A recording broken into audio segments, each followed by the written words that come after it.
¿Ahí? ¿Está grabando? Sí. Ok. Bueno, hola, profe, ¿qué tal? Acá estamos con Luria. Estamos teniendo algunos problemas técnicos por las dudas, por si algo no sale bien. Pero bueno, a nosotros nos tocó el texto de Rancière, El maestro ignorante, el capítulo 2, la elección del ignorante. No se cambió. ¿Estás ahí? Sí, cambia. No cambio. Ahí. Ahí. Bien. Bueno, el índice está marcado por, vamos a comenzar explicando sobre un poco sobre el autor, después el contexto general del capítulo 2, y luego vienen, digamos, como los subtítulos de ejemplos que trae el autor para explicar un poco la elección del ignorante. Entonces, comienza por la elección del ignorante, luego la isla del libro, Calipso y el cerrajero, luego el maestro y Sócrates, el poder del ignorante, lo propio de cada uno, el CEO y su perro, y todo está en todo. Y luego tenemos una breve conclusión. Bueno, lo primero para destacar es que es un influyente filósofo francés contemporáneo que nació en junio de 1940 y se le conoce por su trabajo sobre la emancipación intelectual y social y la política y la estética. Es un profesor emérito en la Universidad de París 8 y ha escrito obras como Lo son el maestro ignorante y El espectador emancipado. Su influencia pedagógica se debe al libro del maestro ignorante que se basa en la pedagogía de Joseph Jacotot, quien propuso que el aprendizaje puede ocurrir sin un maestro necesariamente que posea todo el saber, sino que Rancière va a tomar esta idea y va a proponer que existe una emancipación intelectual que rompe con esta verticalidad del poder en el aula y la pedagogía tradicional que promueve una forma de aprendizaje horizontal donde el maestro tiene todo el saber y el alumno es un recipiente donde, bueno, se deposita todo ese saber progresivamente cuando el maestro lo quiere y lo considera. En cuanto al contexto general del capítulo 2, en esta obra de Rancière se parte de la experiencia real de Joseph Jacotot, que es un profesor francés del siglo XIX que muestra que es posible enseñar sin saber, inaugurando así la idea del maestro ignorante. A partir de esto, Rancière propone como idea central una nueva forma de pensar la educación, que sería como la enseñanza universal, que se basa en la igualdad de inteligencia, donde no hay, digamos, inteligencias superiores e inferiores, sino que el maestro no enseña en el sentido tradicional, como veníamos diciendo, sino que acompaña el proceso del alumno, exigiéndole que ponga de sí y que empiece a estar atento a otras cosas, que empiece a observar, que relacione, que exprese todo lo que ve, planteando que cualquier persona puede llegar a aprender por sí misma si existe la voluntad y el querer de aprender, prestando atención, sin depender de un maestro específicamente que le venga a explicar ese contenido que quiere que aprenda. Entonces, a la lección del ignorante, lo que vamos a aprender es, a través de los ejemplos, cómo se contrasta la enseñanza tradicional con la enseñanza emancipadora, donde no hay mentes inferiores ni superiores, sino que hay distintas formas de usar una misma inteligencia. En el primer ejemplo que va a plantear Rancière, la lección del ignorante, nos presenta la pedagogía, como ya dijimos, de Jacques Ratot, quien demuestra que es posible enseñar sin saber. Empieza dándoles un ejemplo donde él empieza a enseñar a sus alumnos, sin conocer su idioma, a través de un libro que se llama el Telémaco. Este hecho parece absurdo, digamos, y en realidad nos demuestra ya desde el inicio lo que es la igualdad de las inteligencias, donde quiere demostrar que todos pueden aprender si se lo proponen. Entonces, el método se va a basar en una premisa central, que es todo está en todo. Entonces, aprender no depende únicamente de las explicaciones que pueda dar el maestro o algún referente, digamos, del entorno, sino que va a depender del acto de atención y del vínculo que haya entre el alumno y la cosa, que en este caso sería el telémaco, que es el libro. El maestro no va a transmitir el saber, sino que va a verificar la atención y el esfuerzo del alumno, que es quien va a ir dándole sentido por sí mismo de lo que va a ir leyendo y lo que el otro le va a ir explicando. El saber entonces va a surgir como el encuentro entre dos inteligencias iguales que se enfrentan a una cosa. Por un lado, el discípulo, el que hace al maestro, y por otro lado es el aprendizaje que se vuelve una relación horizontal y emancipadora. Luego nos marca otro ejemplo, que es la isla del libro, donde se va a presentar este libro, el Telémaco, como el primer libro de la enseñanza universal, donde se lo va a mostrar como un texto complejo, que hace referencia a un todo, donde estaría todo el conocimiento, y que es quien permite que se aprenda lo esencial, y lo que además les permite a los alumnos, digamos, vincularlo con todo lo demás que los rodea. Entonces, Rancière va a contraponer dos modelos de enseñanza, como venimos hablando, el tradicional y el emancipador. Dentro del tradicional se va a basar en la progresión y la dependencia. Se va a organizar en distintas etapas jerárquicas, donde va a plantear que este libro, los alumnos lo van a poder ir incorporando, van a ir aprendiendo sobre él, a partir de el aprendizaje de una cosa específica, que va a marcar el maestro. Luego de que se aprendió esa cosa, les va a plantear otra cosa, y después otra cosa más. Digamos que van a ir escalando, digamos, en conocimiento. Luego que aprendieron algo, tienen una base, pueden pasar, digamos, al siguiente escalón y luego al siguiente escalón. Pero en este caso, en este modelo tradicional, el maestro es siempre el que va a tener el saber, el que va a saber más, el que va a decidir cuándo ese alumno va a estar listo para poder comprender el contenido que él va a plantear. Por otro lado, tenemos el modelo emancipador, que se va a basar en la igualdad y la autonomía intelectual, planteando que no hay mentes superiores e inferiores, sino que todos tienen la misma potencialidad y que todos pueden aprender de la misma manera, digamos, a través de la atención, de la observación, del interés. Por lo tanto, va a introducir en este segundo enfoque la historia del loco, que sería Jacotot, y su alumno pobre, que se va a llamar Telémaco. El maestro le va a entregar un libro, le va a decir, en este caso sería Jacotot, toma, lee. Y el alumno le responde, no sé leer, pero el maestro le va a desafiar y le va a decir, ¿cómo has aprendido todas las cosas hasta ahora? Entonces, va a empezar a concebir el aprendizaje eh, a través de la observación y la comparación y la atención, no a través de las explicaciones que le pueda dar el docente para él ir empezando a integrar esos conocimientos, sino que el alumno va a aprender a ver, a decir y a relacionar, descubriendo que puede comprender sin depender del maestro, siendo así como se va a empezar a romper este círculo de impotencia, donde no sé algo, entonces necesito que me lo enseñes, y se va a empezar a abrir un círculo de la potenciación, donde el alumno se va a sentir potenciado, va a sentir que él puede descubrir y él puede llegar al conocimiento por sí mismo, donde el maestro solamente lo va a guiar, pero no le va a dar las respuestas y no le va a decir lo que puede saber y lo que no, digamos, o le va a poner un techo, un límite.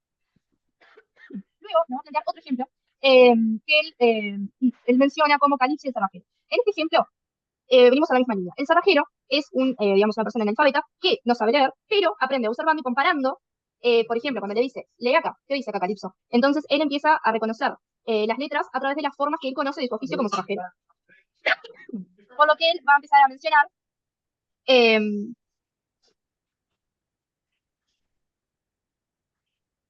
acá, encontré, perdón. Va a empezar a observar y a razonar por sí mismo lo que conoce a partir de su profesión. Entonces va a decir, eh, a la O la va a asociar con la ronda, que es de su profesión, y a la L la va a asociar con la escuadra, y va a empezar a pensar correlaciones.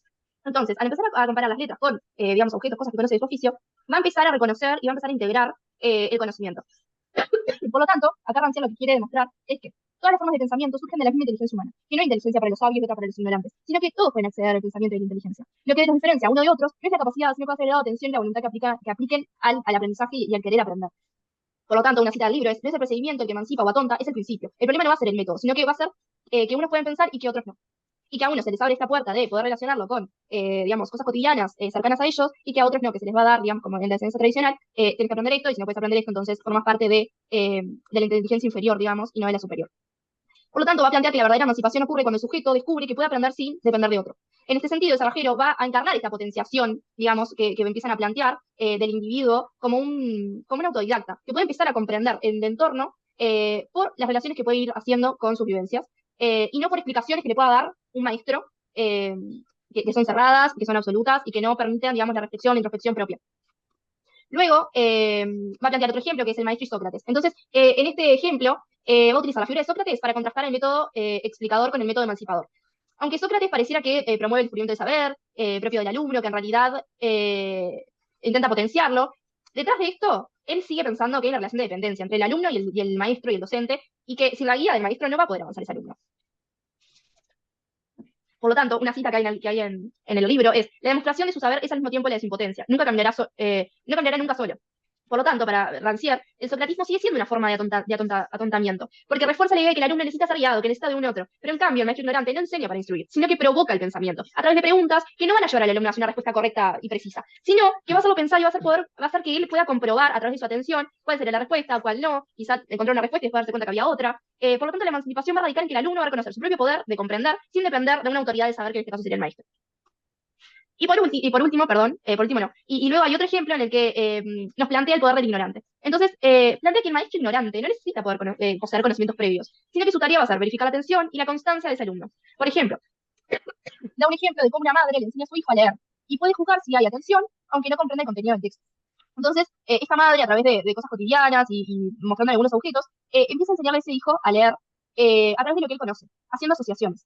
Entonces, es importante que la verificación se apoye siempre en una cosa común. Estamos hablando del libro, ¿no? Pero puede ser este libro que plantea Rancière, puede ser un texto, puede ser un objeto. Es el punto de encuentro entre dos inteligencias.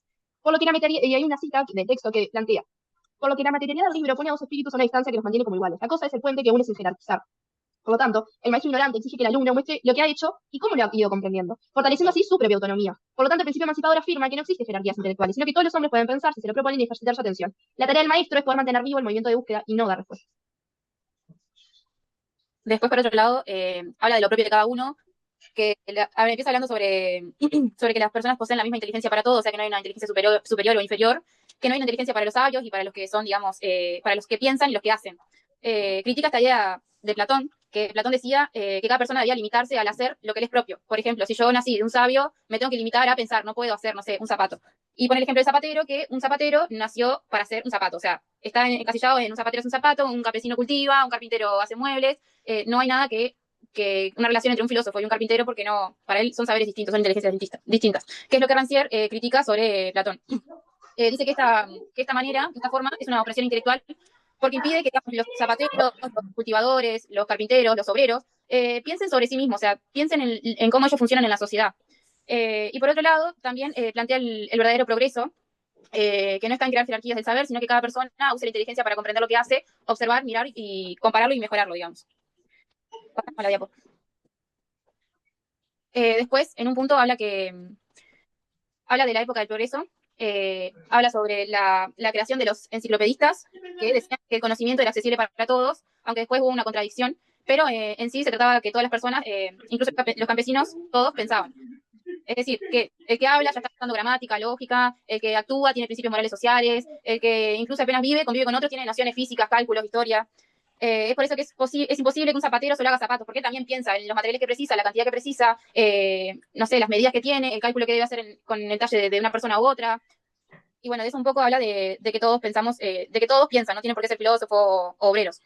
Después, acá es donde dice que existe una contradicción de la modernidad, porque estas personas que decían que todos tenían acceso a la inteligencia o que todos pensaban, eh, seguían haciendo como esa desigualdad social. Seguían creyendo que los hijos de los obreros, o sea, tenían que salir de ese entorno del obrero, digamos, para que pudieran, para que no pudieran seguir con las malas ideas o las supersticiones que tenían. Es decir, que el hijo de un zapatero tenía que salir de su entorno social para civilizarse y así no poder adquirir malas ideas de su entorno. O sea, esa era una contradicción que hacían, porque si bien decían los enciclopedistas y los intelectuales que había una igualdad intelectual, que todos pensábamos iguales y demás, seguían haciendo una desigualdad social. Y esto lo deja en paradoja, como dijo Rancière. Dicen que todos pueden pensar, pero a la vez que cada uno debe quedarse en su clase social. Creen en la igualdad de inteligencia, pero mantienen la jerarquía del orden social. Pasa nomás. Ay, qué chiquito se ve. Y después habla de la educación emancipadora y la educación tradicional. Esto de que la educación tradicional atonta porque hace depender al alumno del maestro. O sea, no permite que el alumno piense por sí mismo, sino es como que él se autopercibe como que no sabe nada y nada, y depende del maestro. Había un punto en una de esas páginas que habla de lo propio de cada uno. A ver si lo encuentro. Acá. Había un punto en el que decía que también estas personas que se creían, digamos, que eran sabias, que eran intelectuales, que eran los maestros, que tenían el saber, nada, eran como superiores a los inferiores que vendrían a ser los obreros y los de clase baja, digamos. Entonces, eran ellos, los superiores, lo que lo hacían creer a esos superiores que eran inferiores. O sea, yo como sabio te hago creer a vos que sos inferior, que siempre vas a precisar de mí. Pero también pasaba al revés, que un obrero, no sé, no sé, un campesino, un zapatero, se decía esto de como que yo no puedo, no sé nada, yo soy solamente un obrero, no sé nada del saber, no sé pensar. Entonces ellos mismos se encasillaban en eso y no permitían que esa inteligencia, esa capacidad digamos, de mejorarse. También pasaba, Rencier hizo referencia también con esto de los hombres y las mujeres, que los hombres se creían superiores, entonces él decía que el superior siempre va a requerir de un inferior, o sea, va a hacerlo pensar que es inferior, porque necesita sentirse superior él. Y bueno, eso habla lo propio de cada uno, pasa nomás. Luego sigue con el ciego y su perro, que esto hace referencia de, bueno, uno no ve, o sea, es guiado, y el otro son los guías, que es como los que ven serían los sabios y los que se guían por lo que dicen los sabios, que serían los que no ven, serían los ignorantes. Y Rencière propone que o sea, de romper con esa división y que todos tienen la misma capacidad de comprender y de pensar. Luego habla de la idea de la emancipación, que es tomar conciencia de lo que uno puede pensar como cualquier otro. O sea, emanciparse es saber qué función cumple uno en la sociedad, que pensar sobre uno mismo, razonar, mejorar sobre uno mismo. Y por eso dice que el pueblo no es ignorante por falta de inteligencia, sino porque se le ha hecho creer que lo es, eso que venía diciendo. Y eso se debe a que los superiores, como venía diciendo, se aseguran su poder haciendo sentir a los demás inferiores. Y por otro lado, dice que el superior siempre necesita al inferior y que el inferior por su parte se acepta por su lugar. Pero Rancière imagina el día en que los últimos, o sea, los inferiores, los campesinos y los pobres, se reconozcan como iguales cuando comprendan que ellos también piensan, entienden y comprenden. Que ese será el momento en que la humanidad se libere, porque ya la inteligencia va a tener un dueño destinatario o algo que se pase de generación en generación, digamos. Después, y el método emancipador dice que el padre pobre y su hijo, el padre al pedirle que aprenda a verificar, perdón, que el padre, más rápido, bueno, para, que el padre pedirle al hijo que aprenda a leer, que aprenda algo, le está, digamos, dando la libertad o la oportunidad de que se le abra esa inteligencia, de que se pueda expandir mucho más. Entonces, enseñar y aprender se vuelve actos recíprocos. Ambos piensan y se descubren igualmente de sus capacidades. Y luego critica la idea de los prejuicios sociales, donde esto que decía Ori, que Rancière ironiza los ejemplos de la época, en donde se decía que las mujeres eran de espíritu menos inteligentes, y nada, que el Rencière muestra que esa inferioridad es una invención para mantener privilegios, o sea, eso de que se tenía que creer que la mujer era inferior para que el hombre se sintiera superior. Pasa nomás. Y después, el último punto que toca es cómo se perpetúa la desigualdad. Esto que venía diciendo hoy, que el superior siempre necesita al inferior y que el inferior se encasilla en esto de creer que no sabe nada y de volverse un dependiente. Y esto se puede pasar para hoy en día en la educación, donde puede haber una maestra donde se sienta superior y el niño se sienta inferior y siempre dependa de ella, no sé. O también esto de, como decía Sara, de brindarle las oportunidades para que el niño, la persona se expanda, digamos, abra su inteligencia. Por ejemplo, pasa con la tecnología de hoy, que nada, sentamos a un niño a mirar tele y no hay, el niño no va a encontrar otra cosa para hacer, o sea, no se va a aburrir, no va a buscar algo para no aburrirse. No, él va a quedar encasillado en eso y está listo. Y bueno, nada, ahí se terminó. En 10 minutos terminó la reunión. Y bueno, y en el capítulo este de Todo está en todo, significa que toda la creación o conocimiento humano contiene la misma inteligencia universal, que no hay saberes mayores o menores, que la inteligencia hace que un poema es la misma que fabrica un sillón o un zapato, porque los que hacen, no sé, un poema necesitan comprender, necesitan pensar, necesitan medir, y la tautología de la potencia significa que el poder de pensar es igual al de todos los seres humanos, o sea que todos pasamos por un proceso de pensamiento igual. No hay ninguno que pase por un proceso de pensamiento diferente, o sea, todos pensamos, ordenamos ideas, luego lo volvemos a producir. Y después habla acá en el ejemplo de Froschart, que es un director de la escuela de Grenoble, que viaja a Lovaina y conoce el método de Jacot, donde ahí básicamente lo que hace, tiene un grupo de alumnas, donde les pide ciertas consignas que cada vez son más complejas y se ve que no son consignas que tengan que repetir algo, sino que ellas tienen que comprobar, tienen que reflexionar, tienen que pensar, tienen que hablar, todo espontáneamente, sin tener, no sé, algo para repetir, que no es algo, un pensamiento, ni siquiera, no es que sea un pensamiento, sino es que no es algo que ellos repitan, es un pensamiento propio de cada una. Pasa nomás. Y ahí, va, y ahí aparece el valor del ejercicio de la improvisación, donde a los alumnos tenían que improvisar dependiendo de la consigna que le daba a él. El objetivo no era repetir, sino, como decía, pensar en voz alta y organizar las ideas. Nada, hablar es pensar, el lenguaje se convierte en la prueba de la inteligencia, porque que no está repitiendo algo, que lo está haciendo espontáneamente, que lo está ordenando en su cabeza, que lo está produciendo con su palabra, que cada una tiene un pensamiento diferente y lo van amoldando. Y bueno, y el ejercicio del arte de justificar, donde Jacotot le pidió a las alumnas que escribieran una redacción sobre cómo justificar o comprobar, no me acuerdo si era una poesía o algo de eso, y bueno, ellos se pusieron a escribir y argumentar, o sea, ya no solamente era repetir o pensar, sino comprobar algo que tuviera veracidad, ¿no? Y creo que no queda ninguna más. A ver, pasa. Quedó una más. Y nada, la comprensión final de Froschart es ver que al ver las redacciones, las improvisaciones, todo lo que hicieron las alumnas para mostrarle que la inteligencia no había inteligencia para diferentes personas, sino que había una igualdad de inteligencia, lo sorprendió y vio que la diferencia no es la capacidad, sino las condiciones y la confianza para usarla. Que una vez me hizo acuerdo esto que lo hablamos en clase, de que las condiciones para todas las personas no son iguales, y ahí es bueno cuando surgen otras cosas que bueno. Y en esto, todo está en todo, significa que el saber humano es indivisible, enseñarnos a explicar, sino despertar el pensamiento, como decía Sara, de despertar el pensamiento, de darle la oportunidad de preguntar, de generar curiosidad ante diferentes temas, y que ellos se vean obligados, no obligados de mala manera, sino obligados de buen sentido, de que tengo curiosidad por aprender esto, entonces quiero dar todo de mí para poder aprenderlo. Y también dice, por último, que la verdadera emancipación ocurre cuando uno se atreve a usar la inteligencia en cualquier campo con la misma dignidad de un sabio. O sea, la inteligencia que tenemos cada una, deberíamos usarla como si supiéramos de todo. Básicamente eso es lo que dice que se trata de la verdadera emancipación. Y creo que Bueno, quedó. y como conclusiones, entendemos que a partir de lo que plantea el autor, el acto de enseñar no implica solamente transmitir conocimientos, sino que es poder despertar en el otro la confianza de su propia inteligencia, como hablamos, de su propia potenciación. Por lo que la emancipación intelectual surge cuando el alumno descubre que puede comprender por sí mismo, que no tiene que depender de las explicaciones del maestro, y así la desigualdad educativa no es natural, sino que esta es creada a partir de la pedagogía que subordina al alumno al saber del maestro, y que la conocemos con la pedagogía tradicional, y al empezar a entrarnos con la pedagogía de la emancipación, donde el maestro ignorante rompe con esta lógica y enseña sin imponer, acompaña sin dirigir y confía sin dominar. Es así que la enseñanza universal es entonces una pedagogía de la libertad y de la igualdad, donde cada estudiante puede reconocerse como sujeto pensante y afirmar con convicción: yo también puedo pensar. Y no hay mentes superiores y mentes inferiores, sino que todos tenemos las mismas capacidades y podemos potenciarnos. Nuria, sí. Por otro lado, Rancière demuestra que todas las personas poseen la misma inteligencia, sin importar su origen, su oficio o su nivel de estudios. La verdadera educación no consiste en transmitir conocimientos, sino en despertar la capacidad de pensar que todos tenemos. Y a través de los ejemplos como el zapatero, el padre pobre o las alumnas de Jacotot, el autor muestra que, no veo. El autor demuestra que, ¿puedes seguir que no veo? La emancipación intelectual surge cuando se confía en la razón del otro, cuando el maestro deja de ser guía absoluto y se convierte en acompañante. Que eso también lo decían en lo primero no me acuerdo el primer subtítulo que yo le leí, pero que decía que nada, que los maestros se deben de poner, digamos, al mismo nivel, digamos, de inteligencia, comprender, dar la confianza de que ellos son inteligentes y confiar que lo van a hacer. No de, bueno, yo sé todo y ustedes solamente vienen a aprender y van a depender de mí o de otro, pero de un saber igual al mío, sino que los maestros tienen que ponerse al mismo nivel de inteligencia y confiar que el otro también lo va a hacer. Exacto. Y bueno. Bueno, profe, damos por terminado el oral por acá. Se le vamos a mandar el mail, le mandamos un saludo Sí, profe. y bueno, nada, buen término de año. Nos vemos. Nos vemos, profe, chao.